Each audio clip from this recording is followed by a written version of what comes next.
PDM ने जिस syllabus की तैयारी की थी, खान ने तो पूरा पर्चा ही आउट ऑफ सिलेबस दे दिया। फेल हो जाना लाजमी था। इसीलिए अब नवाज शरीफ ने अपने कारकुनों को तजवीज पेश की है कि आप लंदन आ जाएं, हम यहाँ से इलेक्शन लड़ेंगे। इस पर कारकुन समझ गए हैं कि नवाज शरीफ को कोई जड़ी बूटी लड़ गई है, दमखम है नहीं, बाहर बैठा मुनाफिकाना चाले चलता रहता है। अगर हिम्मत है तो मुल्क में आओ और मुकाबला करो, वोट को इज्जत दो बेशर्मो। सुनने में आ रहा है कि परवेज इलाही के एतमाद के वोट लेने में कामयाब होने के बाद बाप बेटी से सरप्राइज संभाले नहीं समझ रहा। नवाज शरीफ और मरियम नवाज पार्टी की सूबाई क़यादत पर शदीद बरहम है। नवाज शरीफ ने मामले पर इस्तफसार करते हुए फौरी रिपोर्ट तलब कर ली। कहने लगे, हमें यानी पार्टी क़यादत को आगाह किया गया था कि तहरीक इंसाफ के कम से कम 7 नाराज अराकीन पीडीएम से राब्तों में है। नाराज अराकीन कैसे वोटिंग के लिए पहुँच गए, इन्हें मैनेज क्यों नहीं किया जा सका, ये चीज सतही जहन वालों को समझ नहीं आएगी। इमरान खान ने इनके लिए जाल बिछाया था जिसमें ये फंस गए। जिन एमपीएस को ये अपनी तरफ से मैनेज करके बैठे थे, वो दरअसल इमरान खान की गेम इनके साथ खेल रहे थे। वो कभी नाराज और मैनेज हुए नहीं थे। कल के रिजल्ट तो यही बताते हैं, इन लोगों के दिमाग बिल्कुल ही पागल हैं। जब खुद ही तुम लोगों ने गवर्नर के जरिए एतमाद का वोट लेने को कहा, दिन रात एक ही गड्डान लगाई रखी कि परवेज इलाही एतमाद का वोट लें, और जब परवेज इलाही ने वोट ले लिया तो अब सब रो रहे हैं कि क्यों लिया। वैसे इमरान खान साहब ने इनके दिमागों को घुमा दिया है। नो लीग पाकिस्तान गालियां बकरी है नो लीग लंदन को, और नो लीग लंदन गालियां बकरी है नो लीग पाकिस्तान को। इन्होंने हमेशा ही अपने कसूर और नाकस कारकर्दगी का मलबा किसी और पर डाला है। सख्त बरहम होके की करना, तुसी इंजॉय करो अपने मुल्क लंदन दियां ठंडियां हवावां, पाकिस्तानी खुद देख लेंगे इन्होंने किसको चुनना है। बाहर बैठ के क्यों बरहम हो रहे हैं, मुल्क में आओ ना जरा खुशबू लगा के, आटे दाल का भाव मालूम पड़ जाएगा तुम दोनों बाप बेटी को। ये भी अच्छी रही अखे मफरूर और बदउनवान अनासिर अपनी करप्ट सूबाई क़यादत पर बरहम है। अब नूली को नया बयानिया मुतारिफ करवाना चाहिए, यानी झूठ को इज्जत दो। बेचारे नवाज शरीफ के सवालात दुरुस्त हैं, इन्हें तो समझ नहीं आई कि इन्हें सज्जी दिखाकर खब्बी मारी कैसे गई। ऐसे मौके पर फिर एक बार राना सना इनके काम आया। पहले ये बंदा लोगों से झूठ बोलता था और अब अपने ही कायदीन को भी झूठी ब्रीफिंग देते हुए कहता है कि हम हर सूरत असेंबली की तहलील रोकने की कोशिश कर रहे हैं। राना ने इस सिलसिले में नवाज शरीफ को आईनी और कानूनी ऑप्शंस पर ब्रीफिंग दी। वैसे आज तक राना की कोई बात सच साबित नहीं हुई। जो अब ये नवाज शरीफ और मरियम को नई ट्रक की बत्ती के पीछे लगा रहा है, राना को नानी बहुत याद आ रही है। अगर नानी के साथ आप लोगों का अब्बू नवाज शरीफ भी आ जाए, फिर भी अब लोग आपकी तरफ माइल नहीं हो सकते। पटवारियों की तादाद कम हो रही है। वैसे इसकी ये तजवीज दुरुस्त है कि नवाज शरीफ और मरियम नानी को मुल्क में वापस आ जाना चाहिए। अब तो सहाफी एंकरों और राना के पास भी अवाम को बताने के लिए झूठ खत्म हो गए हैं। नून लीग में वैसे भी अब पहले जैसा दमखम नहीं रहा। मुसलसल शिकस्त ने नून लीग के कंधे नातवा कर दिए हैं। सियासी तौर पर इनके पास कुछ नहीं बचा। रही सही कसर जरदारी ने निकाल दी है। अभी तो पार्टी शुरू हुई है, आगे आगे देखो होता क्या है। इमरान खान ने नून लीग और पीपल्स पार्टी की 40 साल सियासत खत्म कर दी है। ये इमरान खान का मुकाबला नहीं कर सकते। एतमाद के वोट की रट लगाने वाली नून लीग अपनी शिकस्त देकर न सिर्फ बागी बल्कि दंगे फसाद पर आ गई। बेशर्मी नून लीग पर खत्म है, सबको नजर आ रहा है। खेल खत्म, नून लीग दफन। नून लीग की सियासत लाहौर में दफन हो गई है। बिल आखिर नून लीग का गरूर टूट गया। पंजाब ने जरदारी की गंदी सियासत को खत्म कर दिया। जमीरों की मंडियां लगाने वालों को मुंह की खानी पड़ी। ऐसा लगता है सियासत करना अब नून लीग के बस की बात नहीं रही। पहली मरतबा देखा जिसकी हुकूमत गई वो शादियाने बजा रहा है और मुखालिफ जिसे शादियाने बजाने चाहिए थे वो मातम कर रहा है। फिर कहते हैं कि इमरान खान को सियासत नहीं आती। इस्टेब्लिशमेंट की ताकत और गरूर, शहबाज शरीफ की बेहतरीन एडमिनिस्ट्रेशन, इसहाक डालर के माशी गुर, एक जरदारी सब पे भारी, राना की बड़के, सहाफियों के पक्के सोर्स, मियां दिनारे वजनगे, न्याजी ने इन सारे फार्मूलों को हाजमूला खिला दिया है। नवाज शरीफ फारिगुल अकल इंसान है और सोने पे सुहागा ये कि पॉलिसी साजी एक औरत के सुपुर्द कर दी गई है जो फटे जज्बात में अकल को जब चाहे चूल्हे में लगाकर अपना मुंह लाल कर लेती है। नून लीग की तबाही नोचता दीवार है। पीपी और इस्टेब्लिशमेंट दोनों बहुत उम्दा खेल रहे हैं। अच्छा है मुल्क सियासी गलाजत से पाक हो। दोनों ने जिस तरह नून लीग को पंजाब से फारिग किया है, इसके बाद यही कह सकते हैं कि बेचारों के साथ बहुत बुरी हुई है। पूरे पंजाब में इन्हें कहीं मुँह छुपाने की जगह नहीं मिल रही। अगर जरदारी साहब की अय्याराना सियासत पंजाब की हद तक नाकाम हो गई है, तो अब जो दवाई लेने लंदन गए हुए हैं कब वापिस आ रहे हैं? उनकी तो पूरी जमात ही पंजाब की सियासत में मुसलसल नाकाम हो रही है। जिमनी इलेक्शन से लेकर असेंबली में सियासत तक नाकामी ने इनका घर देख लिया है। नून लीग वाले बेचारे समझ रहे थे पीपी वाले हमें पंजाब दिलाएंगे, लेकिन काम उल्टा हो गया। अब जरदारी ने अपनी मफाहमत का रुख बलोचिस्तान की तरफ कर लिया है। बाप पार्टी को अपने साथ मिलाकर हुकूमत बनाने की तैयारी की जा रही है। सिंध के बाद अब जरदारी की बलोचिस्तान पर नजरें जा टिकी हैं। सब जानते हैं कि बाप पार्टी किसकी मर्जी से जरदारी से मिली है। बलोचिस्तान में इस्टेब्लिशमेंट का किरदार हर गुजरते वक्त के साथ मजबूत तर होता जा रहा है और इसका नुकसान हर सियासी पार्टी का होगा, क्योंकि ये सिर्फ हमारे मुल्क में होता है जहां जमहूरी मार्शल लॉ लगाया जाता है, जिसकी वजह सियासी जमातों की कमजोरी है। ये कमजोरी इनकी करप्शन की वजह से पैदा होती है। अगर ये करप्शन करना छोड़ दें तो इस मुल्क का थोड़ा भला हो जाएगा। सियासतदान अगर ब्लैकमेल ना हो तो ऑडियो वीडियो लीक्स जैसे धंधे परवान ना चढ़े। सवाल तो ये भी होना चाहिए कि जो ऑडियो लीक्स का धंधा डाला गया इससे क्या मिला? काश गलतियों से सीख कर आगे बढ़ा जाए तो दायरों का सफर कहीं तमाम हो सके। अल्लाह गारत करे उन करप्ट नासिर को जिनकी आशीर्वाद से कराची तबाहो बर्बाद, कचरे और ला कानूनियत का गढ़ बना। जरदारी ने कराची 88 की बर्बादी के बाद अब दूसरे सूबों की तरफ नजरें जमा ली हैं। पंजाब में नून लीग की शिकस्त खुद नून लीग से तो बर्दाश्त नहीं हो रही, मगर इनके सहाफी कारकुनान के लिए भी शिकस्त दर शिकस्त का सिलसिला बर्दाश्त करना मुश्किल हो गया है। सारे पटवारी, लिफाफे, सहाफी अपनी पार्टी की शिकस्त पर मातम कुनाह है। इन बेचारों ने नून लीग की फतह का ऐलान कर करके अपने गले फाड़ लिए, मगर बेचारों का झूठ भी काम न आया। वो यही सोचते रहे कि सरफराज धोखा नहीं देगा और राना सनाउल्लाह धोखे पर धोखा देता चला गया। राना सना और दूसरे रहनुमाओं के झूठों ने पटवारियों को सिर्फ बेवकूफ बनाया। इन्हें आईने में चेहरा किसी और का दिखाते रहे, मगर असल चेहरा कोई और था। सारे बेचारे सहाफी कारकुनान चीख रहे हैं कि हाय ये क्या हो गया। मंसूर अली खान को नून लीग की छतरोल करते चेक करें, इसकी तड़प देखी नहीं जाती। लगता है बस जान निकलने ही वाली है। एक एंकर किसी सियासी जमात की हार को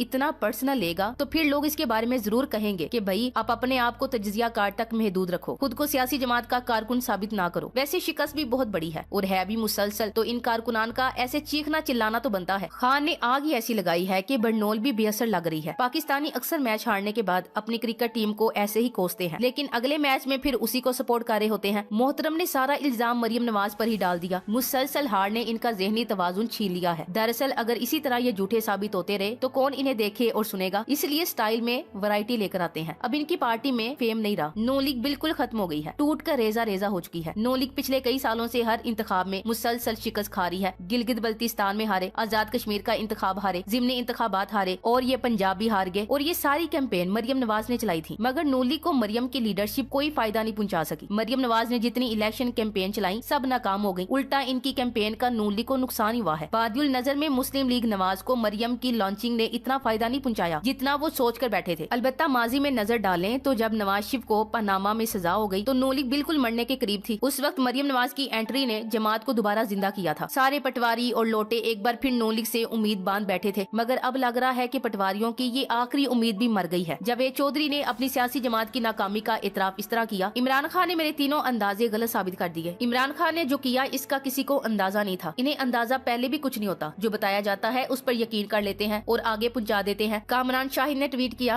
कि ये तस्वीर सही तौर पर बता रही है कि इमरान खान ने पीडीएम के साथ क्या किया, खास तौर पर नून लीग के साथ। बेचारा कामरान शाहिद, इसे टकोर की जरूरत महसूस हो रही होगी। कंपनी ने कभी इज्तिमाई तौर पर नवाज शरीफ को लॉन्च करने का क्रेडिट नहीं लिया, हालांकि इस हकीकत से नवाज शरीफ भी इनकारी नहीं, लेकिन कंपनी बरमिला इमरान खान को लॉन्च करने का क्रेडिट लेती है, क्योंकि इमरान खान कौम की उम्मीदों का महवर है और नवाज शरीफ सिर्फ शर्मिंदगी है। कंपनी ये सारा झूठ अपनी साख बहाल रखने के लिए बोलती रही है। इमरान खान अपने बलबोते पर सियासत में आया है। बाजवा एंड कंपनी इसका क्रेडिट खुद को देते हैं। बाजवा ने नवाज शरीफ से कई खिताब पाए, फिर इसी को नवाज शरीफ एक्सटेंशन देने में भी शामिल हुआ। मुशर्रफ से हाथ मिलाने वालों से नाम मिलने से लेकर उसको वापस लाने की कलाबाजी भी नवाज शरीफ ने खाई। इमरान खान ने शरीफों की पंजाब और लाहौर से जड़ें उखाड़ दी हैं। ये जड़ें इन्होंने बड़ी वारदातों से बनाई थी। लोग इनके गुलाम नहीं है कि वो नवाज शरीफ, इसकी बेटी मरियम और फिर इसके बेटे जुनेद की गुलामी कबूल करें। अवाम को इतनी समझ तो आ ही चुकी है कि सियासत का सारा खेल इन्हें गुलाम बनाने के लिए खेला जाता है। इक्तदार और पावर हासिल करने का ये सारा खेल इसी अवाम को दबाने के लिए इस्तेमाल होता है। Thanks for watching.